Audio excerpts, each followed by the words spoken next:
ছাত্ৰ ছাত্ৰীসকল আজি আলোচনা কৰিম ক্লাছ 8ৰ গণিতৰ অনুশীলনী 10ৰ এৰ 2 নম্বৰ প্ৰশ্নৰ পৰা 2 নম্বৰ প্ৰশ্ন দিছে মিশ্ৰ সুতত বছৰি 10% সুতৰ হাৰে 10000 টকাৰ 3 বছৰৰ সৰ্ববৃদ্ধি মূল আৰু মিশ্ৰ সুত নিৰ্ণয় কৰা তো আগৰটো নিচিনাই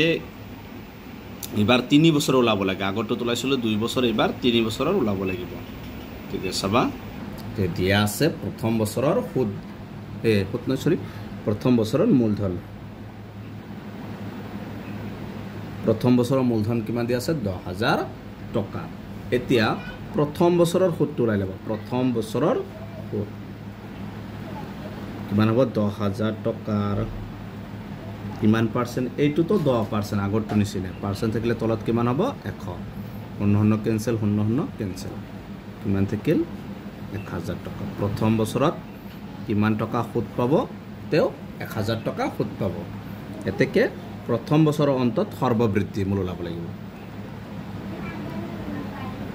প্ৰথম বছৰৰ অন্তত সৰ্ববৃদ্ধি মূল কি কৰিবা মূলধনৰ লগত এই সুতটো কি কৰিবা যোগ কৰিবা মূলধন কিমান আছিল 10000 যোগ 1000 কিমান হ'ব 11000 টকা প্ৰথম বছৰৰ অন্তত সৰ্ববৃদ্ধি মূলটো কিমান হল 1000 টকা এই 11000 টকা এই 11000 টকা হ'ব দ্বিতীয় বছৰৰ মূলধন দ্বিতীয় বছৰৰ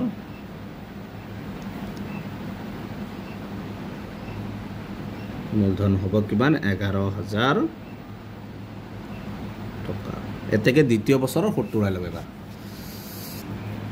এতেকে দ্বিতীয় বছৰৰ সুত দ্বিতীয় বছৰৰ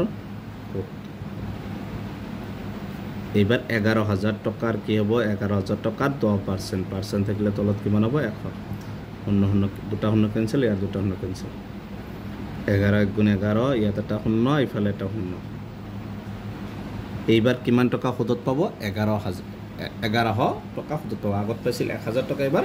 100 টকা বাঢ়িব এতেকে দ্বিতীয় বছৰৰ অন্তত কি ওলাব লাগিব সৰ্ববৃদ্ধি মূল দ্বিতীয় বছৰৰ অন্তত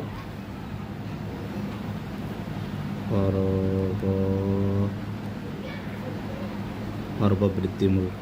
সবা দ্বিতীয় বছৰৰ মূলধন কিমান আছিল 11000ৰ লগত এইবাৰ কি কৰিবা 1100 টকা যোগ হ'ব 70% যোগ হ'ব এটা সবা 11000 লগত 1100 টকা যোগ কৰিবা কি হ'ব 12100 টকা এই 12000 টকাই হ'ব এবাৰ যেহেতু তিনিটা বছৰ ওলাব দিছে এই 12100 টকা হ'ব তৃতীয় বছৰৰ মূলধন এবাৰ তৃতীয় বছৰৰ মূলধন হ'ব 12100 টকা এতেকে তৃতীয় বছৰৰ সুত ওলাব লাগিব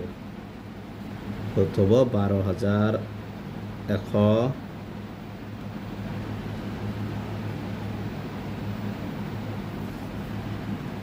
এটা শূন্য এটা বেশি হৈছে 12100 টকাৰ কিমান পাৰ্সেন্ট 10% পাৰ্সেন্ট থাকিলে তলত কি বড় 100 শূন্য কেনসেল এটা শূন্য কেনসেল এটা কিল 1210 টকা এইবাৰ সুতত পাইছিল কিমান 1210 টকা এতেকে তৃতীয় বছৰৰ অন্তত সৰ্ববৃদ্ধি মূল ওলাব লাগিব তৃতীয় বছৰৰ অন্তত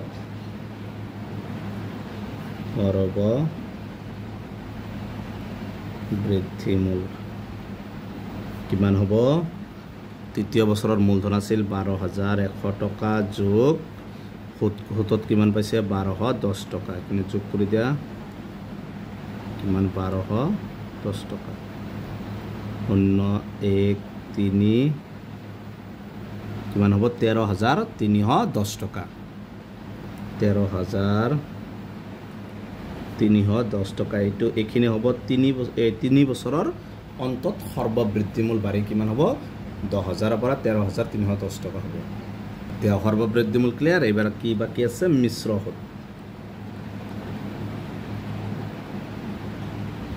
সুতটো হ'ব এই যেটো সৰ্ববৃদ্ধি মূল হেকটো পাবা হেটোৰ পৰা মূলধনটো বিয়োগ কৰিবা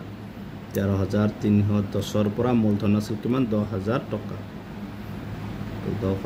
10,000 বিয়োগ কৰি দিলে কিমান হ'ব 13,310 পৰা 10,000 বিয়োগ কৰিলে কিমান থাকিব 3,310 টকা এইটো হৈছে মিশ্ৰ সুত এইটো হৈছে 2 নম্বৰটোৰ এনসাৰ ঠিক আছে আজিৰ ভিডিওটো এইখিনি ইয়াৰ পিছৰ ভিডিওত 3 পৰা 3 নম্বৰটো আলোচনা কৰিম তোমালোকে ভিডিওটো লাইক কৰিবা চেনেলটো সাবস্ক্ৰাইব কৰিবা থ্যাংক ইউ